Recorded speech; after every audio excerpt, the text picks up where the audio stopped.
Ռուսաստանը փորձում է կրկին ակտիվացնել 3 գումարած 3 տարածաշրջանային ձևաչափը։ Արտգործնախարար Սերգեյ Լավրովը հայտարարել է, որ Մոսկվան սպասում է, թե երբ Երևանն ու Բաքուն կհամաձայնեցնեն հաջորդ նախարարական հանդիպման ժամկետն ու վայրը։ Վերջին հանդիպումը տեղի էր ունեցել 2024 թվականի հոկտեմբերին Թուրքիայում։ Այն ժամանակ կողմերը համաձայնել էին, որ հաջորդ նիստը կարող է անցկացվել Երևանում կամ Բաքվում։ Սակայն դրանից հետո առաջնային դարձան հայ-ադրբեջանական բանակցությունները, սահմանազատման գործընթացը եւ միջազգային այլ դերակատարների ակտիվացումը։ 3 գումարած 3 ձևաչափը դուրս մնաց քաղաքական օրակարգից։ Այժմ քաղաքական վերլուծաբանների գնահատմամբ Մոսկվան փորձում է ոչ միայն վերագործարկել հարթակը, այլև պահպանել իր ազդեցությունը Հարավային Կովկասում։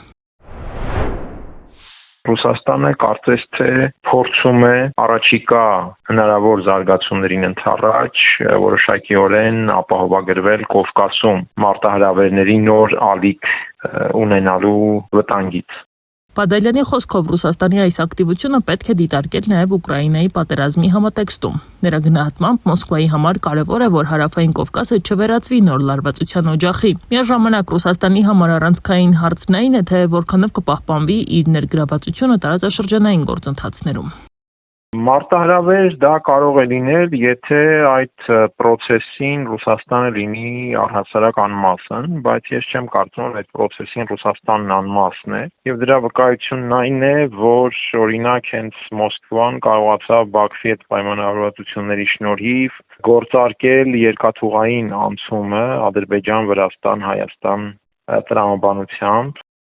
Սակայն Հայաստանի համար 3 գումարած 3 ձևաչափի շուրջ գնահատականները միանշանակ չեն։ Մի մասը այն դիտարկում է որպես տարածաշրջանային երկխոսության հարթակ, մյուսները որպես մեծ խաղացողների մրցակցության ևս մեկ հարթություն։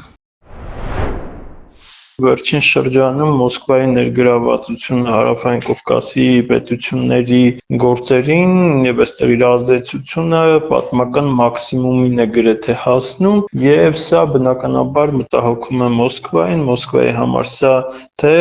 անվտանգային թե ռազմավարական ձախողում կարելի է համարել։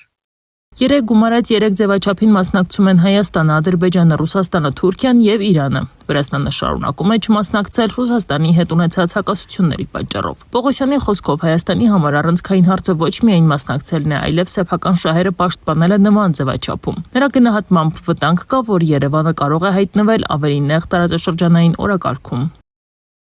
Մարտահրավերների իմաստով այս ձևաչափը, այսպես ասենք, Հայաստանին կարող է որոշակիորեն կտրել իր առավել գլոբալ արտաքին քաղաքական միջավայրից եւ բերել ռեգիոնալ քաղաքական միջավայր։ Ինչքանով է սա կամ ինչքանով են Հայաստանի Հանրապետության իշխանությունները ի վիճակի կառավարել այնպիսի ռիսկեր, որոնք